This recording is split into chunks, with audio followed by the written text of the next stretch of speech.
2 years ago to the week, I sold my KLR 650 and purchased a WR250R. The question was, could a 250 replace my 650 for everyday use? Stick around and find out.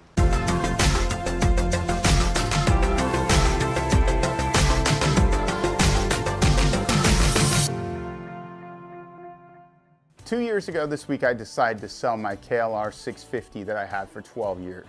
That bike had been all over the place, 20,000 miles from here up to the Arctic Circle, back, and everywhere in between.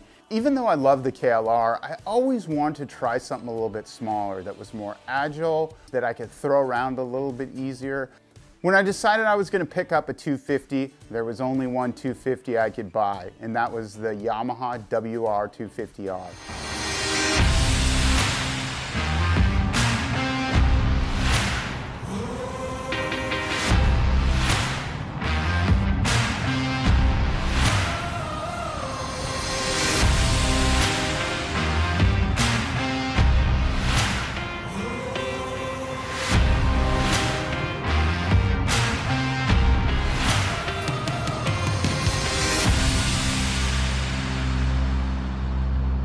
The WR250R was the first Yamaha I had ever owned, and I have been very impressed by the fit and finish.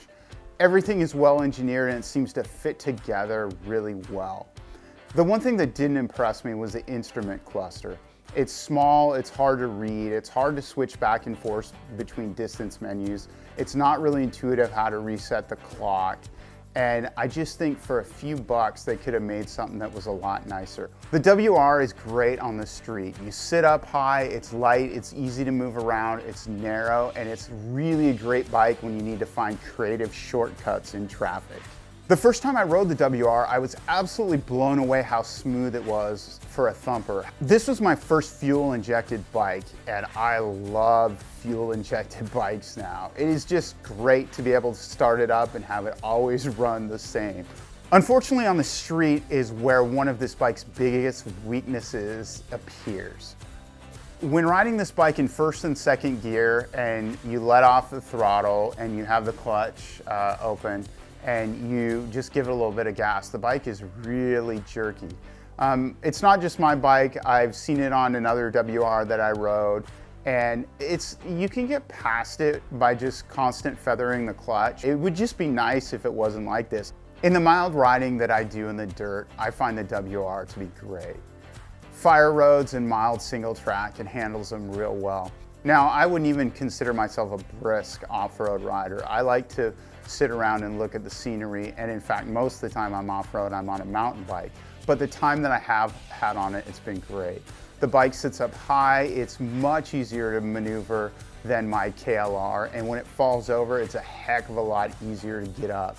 Setting the WR up as an adventure bike is fairly easy. There's many aftermarket companies that provide racks and other accessories that allow you to put stuff onto your bike. The company that I've used on my KLR and my WR is a company called Happy Trails out of Idaho. I simply bought the same racks that I had on my KLR, put them on my WR, and you could put the GV luggage on it and things were good, right? Right-ish.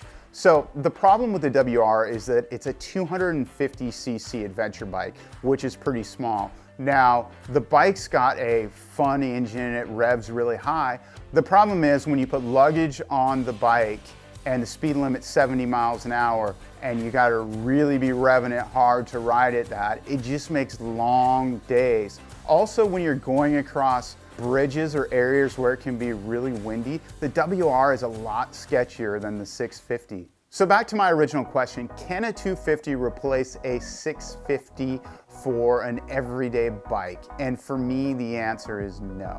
The main problem I have is any off-road riding around the area is usually about an hour to an hour and a half away.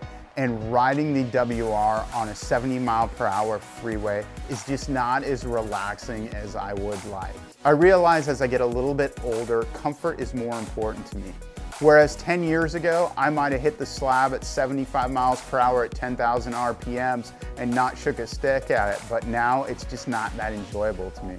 With all that being said, I still love my WR. Now, it's not the best bike on a 70 mile per hour windy highway, But at speed limit 60 and under, I really can't find a more enjoyable form of transportation. And so while the 250 can't replace the 650, I think every dual sport enthusiast should own a 250 as well as a 650, 800, 1200 larger bike. So you have the smaller bike that's fun off-road, that's fun riding around the city, dodging cars. And then you have a highway bike that's comfortable on the highway and still good enough off-road to enjoy some mild trails. Thanks for watching. Please support the channel by subscribing below. And also, if you've downgraded from a 650 or 800 to a smaller 250 dual sport, I would love to hear your comments below to see what your experience has been like. Thanks again. See you next time.